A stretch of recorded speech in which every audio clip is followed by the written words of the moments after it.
السلام علیکم ورحمۃ اللہ وبرکاتہ۔ الحمدللہ وقفا والصلاة والسلام علی سید الانبیاء والمرسلین،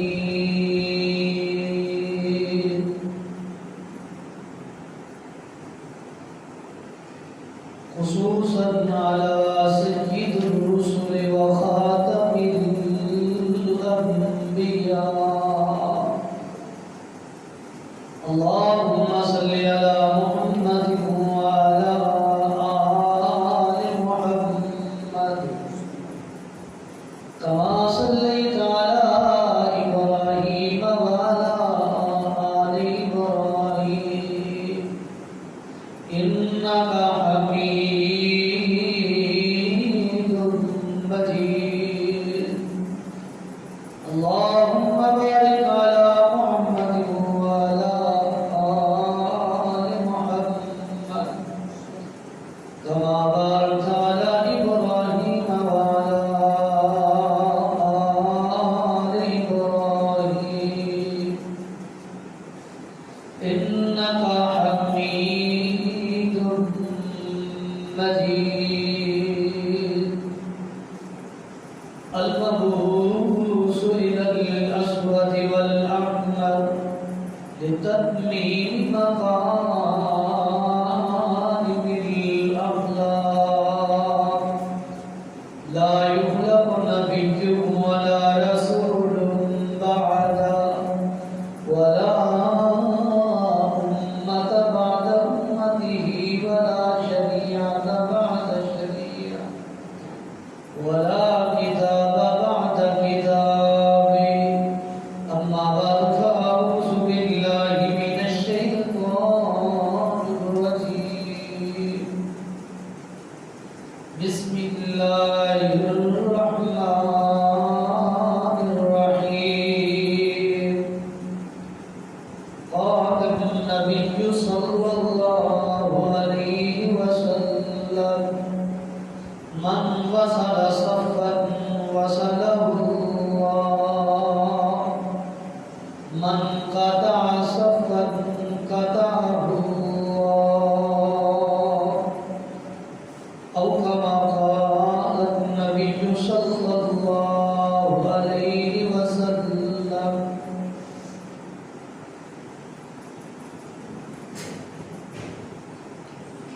مختصر حمد و ثنا اور درود و سلام کے بعد میں دعا گو ہوں اللہ رب کائنات مجھے ہر کوئی کی توفیق عطا فرمائے، پھر اس کے بعد مجھے اور آپ تمام ساتھیوں کو قرآن و سنت پر عمل پیرا ہونے کی توفیق عطا فرمائے۔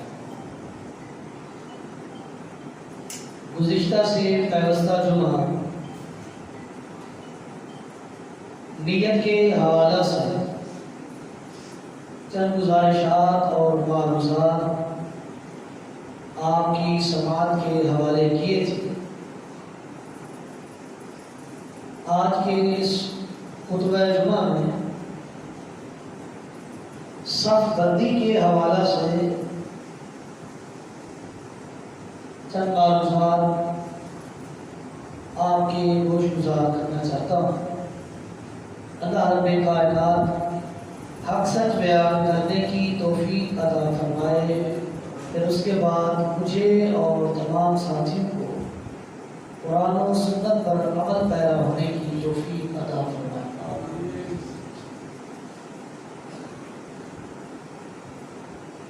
آقائے دو جہاں جناب محمد رسول اللہ صلی اللہ علیہ وآلہ وسلم کا فرمان من وصل صفا وصله الله، من قطع صفا قطعه الله،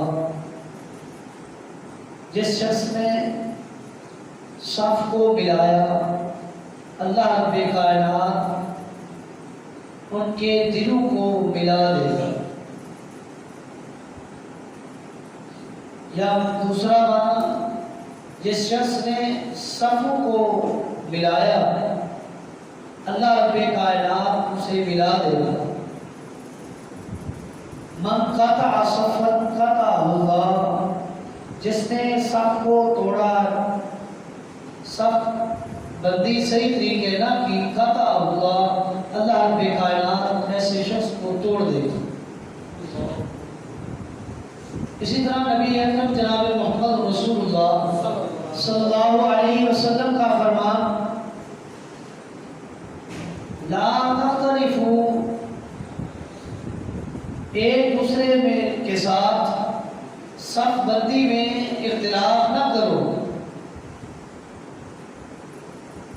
اگر ایک دوسرے کے ساتھ صف بندی میں اختلاف کرو گے، اللہ رب کائنات تمہارے درمیان اختلاف پیدا کر دے گا،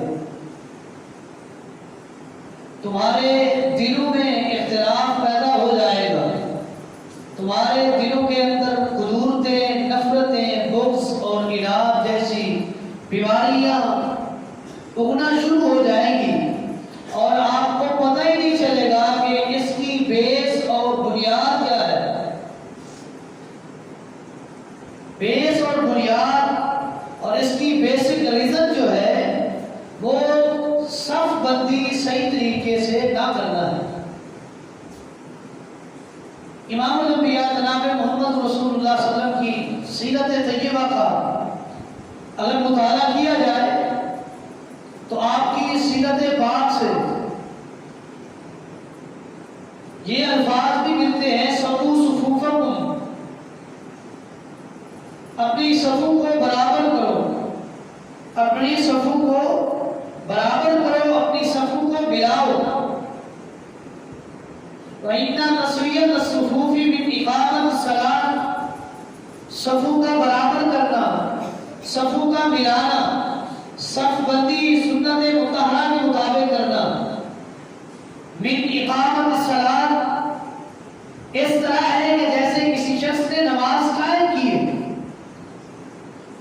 نماز قائم کرنے کا اللہ رب کائنات نے حکم دیا ہے، اقیموا الصلاۃ، نماز قائم کرو۔ نماز قائم کرنے کا معنی یہ نہیں کہ ایک پڑھ لی، دو نہیں پڑھی، تین چار نہیں پڑھی، تین چار پڑھ لی، دو نہیں پڑھی۔ نماز قائم اس وقت ہوگی کہ جب انسان پابندی کے ساتھ پانچوں نمازیں ادا کرے گا، اس شخص نے نماز قائم کی ہے۔ تو نبی علیہ السلام کا فرمان، فَإِنَّ تَسْوِيَةَ الصُّفُوفِ مِنْ إِقَامَةِ الصَّلَاةِ، جو صفوں کو برابر کرتا ہے، صف بندی صحیح طریقے سے کرتا ہے، صفوں میں ایک دوسرے کے ساتھ مل کر کھڑا ہوتا ہے، گویا اس شخص نے نماز قائم کی ہے۔ اسی طرح کی ایک اور روایت، فَإِنَّ تَسْوِيَةَ الصُّفُوفِ مِنْ تَمَامِ الصَّلَاةِ، صفوں کو مکمل کرنا، صف بندی کرنا، صف کے درمیان خلا باقی نہ چھوڑنا، ایک دوسرے کے درمیان مل کر کھڑا ہونا، وقفہ نہ ڈالنا، من تمام الصلاۃ، یہ چیز نماز کے مکمل کرنے میں سے ہے۔ ان دونوں احادیث کو اگر ملایا جائے تو یہ بات سمجھ آتی ہے کہ صف بندی اچھی طریقے سے کرنا، پاؤں کے ساتھ پاؤں ملانا، ایک دوسرے کے درمیان خلا باقی نہ چھوڑنا، صف بندی اس طرح سے کرنا کہ کندھے سے کندھا ملا ہو، پاؤں سے پاؤں ملا ہو، ٹخنے سے ٹخنا ملا ہو، یہ چیز نماز کے اتمام کے لیے بھی شرط ہے اور نماز کی اقامت کے لیے بھی شرط ہے۔ جس شخص نے ان تمام لوازمات کا احتیاط کرتے ہوئے اس پر عمل کیا، اس نے اتمام نماز بھی کی ہے اور اس شخص نے اقامہ نماز بھی کی ہے۔ جس نے لوازمات کا احتیاط نہیں کیا، اس نے نہ ہی نماز مکمل کی ہے اور نہ ہی نماز قائم کی ہے۔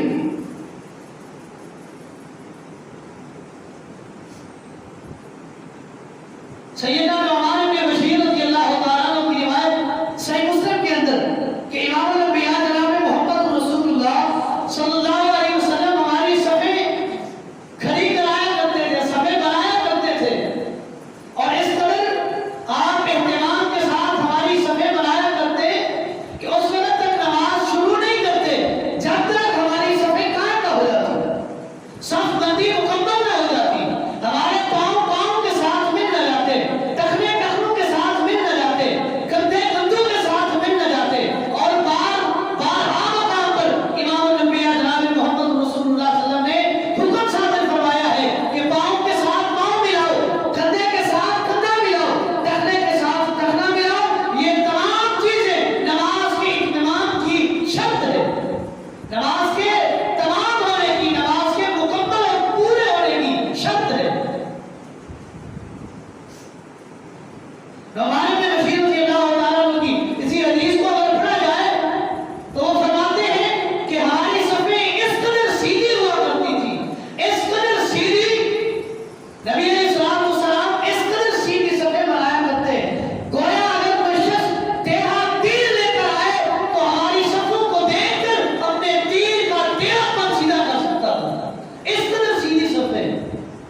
نعمان بن بشیر رضی اللہ تعالیٰ عنہ بیان کرتے ہیں ایک دن امام الانبیاء جناب محمد رسول اللہ صلی اللہ علیہ وسلم مصلی پر کھڑے ہوئے، صف قائم ہو گئی، صف بندی مکمل ہو گئی، اقامت کہہ دی گئی، اچانک امام الانبیاء جناب محمد رسول اللہ صلی اللہ علیہ وسلم نے ایک صحابی رسول کو دیکھا کہ اس کا سینہ سب سے آگے نکلا ہوا تھا، تو آپ علیہ السلام نے فرمایا صفے برابر کرو، صفوں کو برابر کرو، اگر صفے برابر نہیں کرو گے اللہ رب کائنات تمہارے دلوں میں اضطراب پیدا کر دے گا۔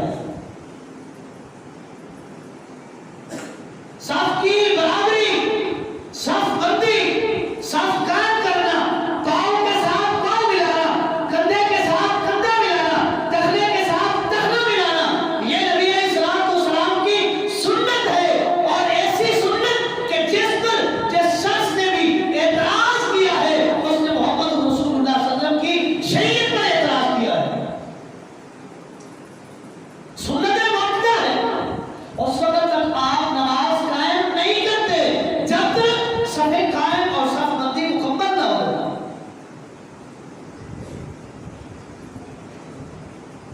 لیکن ہمارا معمول کچھ اس سے ہٹ کر ہے، ابھی صفے قائم ہی نہیں ہوتی، صف بندی مکمل ہی نہیں ہوتی، پاؤں کے ساتھ پاؤں ملے ہی نہیں ہے، کندھے کے ساتھ کندھا ملا ہی نہیں ہے، ہم نے اقامت بھی کہہ دی، امام صاحب نے اللہ اکبر بھی کہہ دیا، صفے قائم ہی نہیں، صفے قائم ہی نہیں ہے۔ تو جس شخص نے صف بندی صحیح طریقے سے نہیں کی اس کی نماز نامکمل ہے، اس کی نماز اتمام پر نہیں پہنچی، اس کی نماز اقامت الصلاۃ کے زمرے میں نہیں آئی۔ اقامت الصلاۃ اور تمام الصلاۃ کے زمرے میں تیری اور میری نماز اس وقت آئے گی جب ہماری صفیں اس طریقے کے ساتھ بنی ہوئی ہوگی جس طریقے کے ساتھ امام الانبیاء جناب محمد رسول اللہ صلی اللہ علیہ وسلم نے صحابہ کرام کی صفیں بنائی۔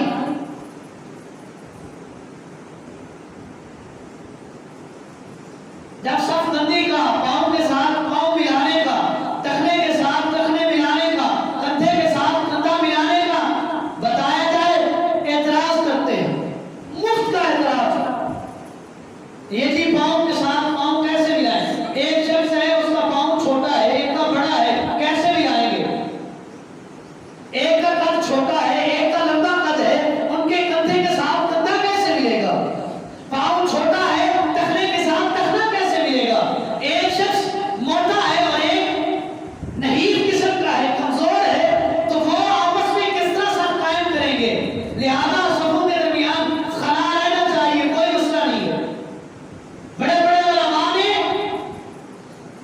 یہ اعتراضات پیش کر کے اپنے عمل کو ترجیح دی ہے، کس پر؟ سنت محمد مصطفیٰ علیہ السلام پر۔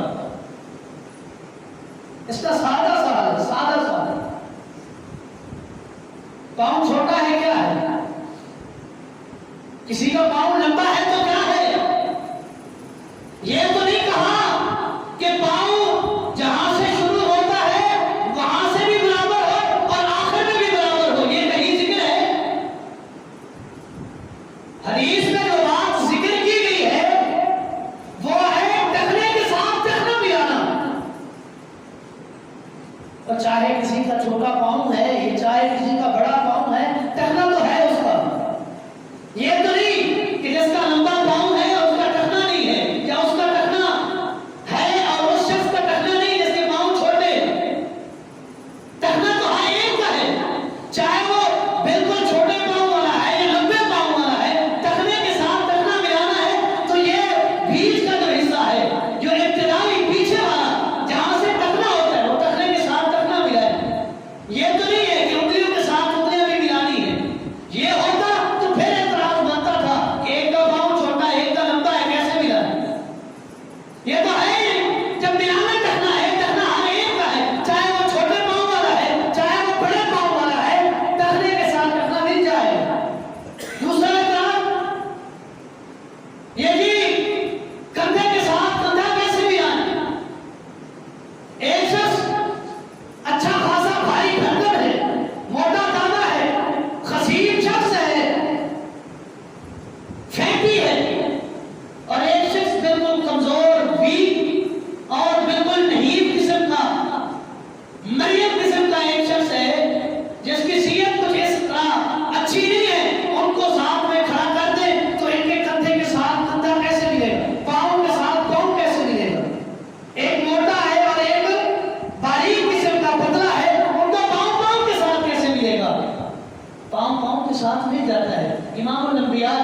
کا بھی سولوشن بتایا ہے.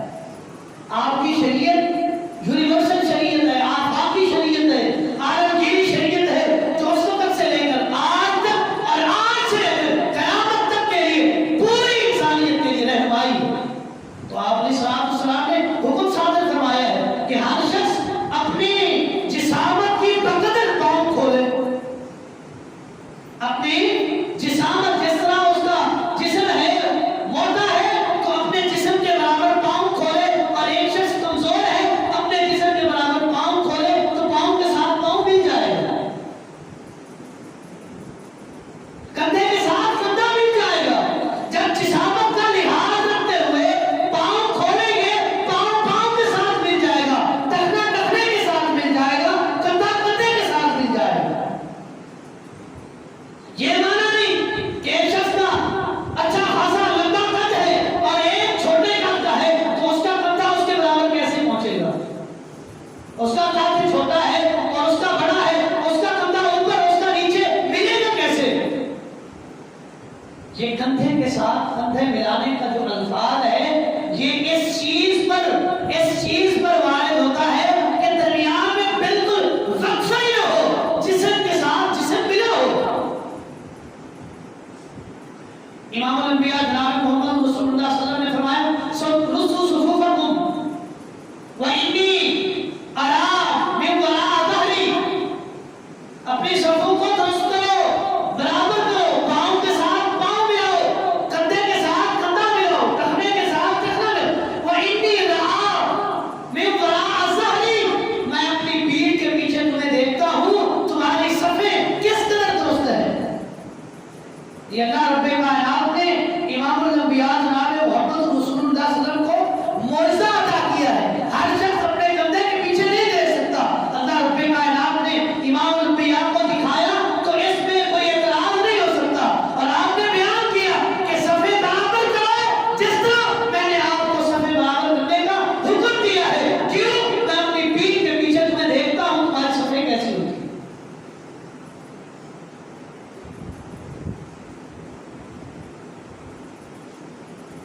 صفوں کو ملانا نماز کے مکمل اتمام اور پورا اور مکمل اور قیام کے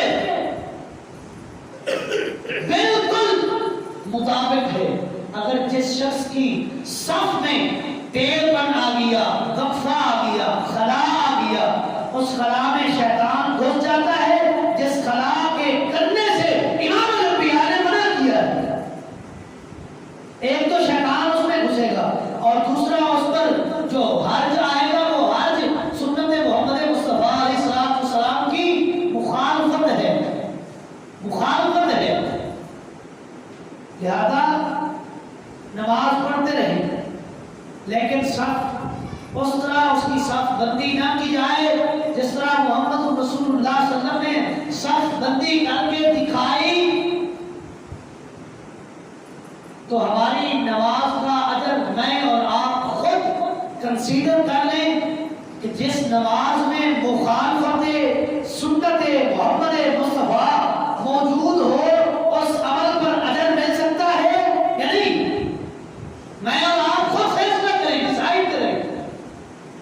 اور جس عمل میں مخالفت مصطفیٰ ہو اس عمل کا اجر نہیں ہے. میں اور تو جو وقفہ ڈال کے خلا کر کے صف صحیح طریقے سے قائم نہ کر کے, وقفہ کر کے, صف بندی اچھے طریقے سے نہ کر کے جو میں اور آپ نماز پڑھ رہے ہیں اس نماز کا اجر کہاں ملے گا. وہ تیری اور میری نماز مکمل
امام ابو حنیفہ رحمۃ اللہ علیہ، ان کے استاد امام ابراہیم نخعی رحمۃ اللہ علیہ، اور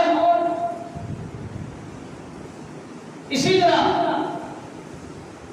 مسلک احناف کے کافی سارے علماء کرام اس بات پر ان کا موقف ہے کہ جو شخص نماز میں پاؤں کے ساتھ پاؤں نہیں ملاتا، کندھے کے ساتھ کندھا نہیں ملاتا، ٹخنے کے ساتھ ٹخنا نہیں ملاتا، وہ شخص اس حدیث کے زمرے میں آتا ہے جس میں محمد رسول اللہ صلی اللہ علیہ وسلم نے فرمایا اگر صفوں میں خلا پیدا کرو گے اللہ رب العالمین تمہارے دلوں میں اختلاف پیدا کر دے گا۔ اور وہ فرماتے ہیں کہ آج کل ہمارے اختلافات کی ایک ریزن یہ بھی ہے کہ ہم صفیں اس طرح قائم نہیں کرتے جس طرح محمد رسول اللہ صلی اللہ علیہ وسلم نے حکم دیا ہے۔ تو اختلافات تو ہونے ہیں، لڑائیاں تو ہونی ہیں، فسادات تو ہونے ہیں، جھگڑے تو ہونے ہیں، دلوں میں کدورتیں، نفرتیں، بغض اور اناد تو پیدا ہونے ہیں۔ ہم نے مخالفت سنت مصطفیٰ کو اپنے لیے نمونہ ہی بنا لیا۔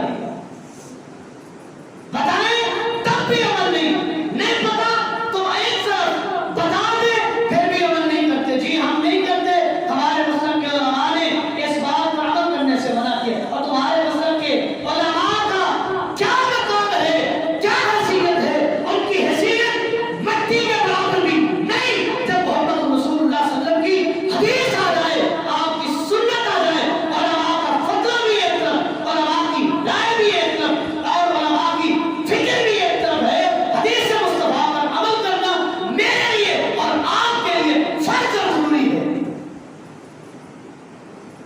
کیوں؟ اللہ رب کائنات نے ہمیں پیدا ہی اس لیے کیا ہے کہ ہم اللہ کی عبادت کریں، اور عبادت تب کرے گی جب اس عبادت میں طریقہ محمد مصطفیٰ کا ہوگا صلی اللہ علیہ وسلم۔ اللہ تبارک و تعالی ہمیں صف بندی کرنے کی توفیق دے، پاؤں کے ساتھ پاؤں ملانے کی، کندھوں کے ساتھ کندھے ملانے کی، اور ٹخنوں کے ساتھ ٹخنے ملانے کی توفیق دے۔ اللہ رب کائنات ہمارے دلوں سے قدورتیں، نفرتیں، بغض اور اناد جیسی بیماریوں سے ہمیں نجات دے، ہمارے دلوں کو پاک اور صاف کر دے۔ اللہ رب کائنات ہمارے دلوں میں آپس کی محبت پیدا کرے اور سنت مصطفیٰ علیہ السلام سے محبت کرنے والا بنائے۔ هذا ما عندي والله اعلم بالصواب وما توفيقي الا بالله۔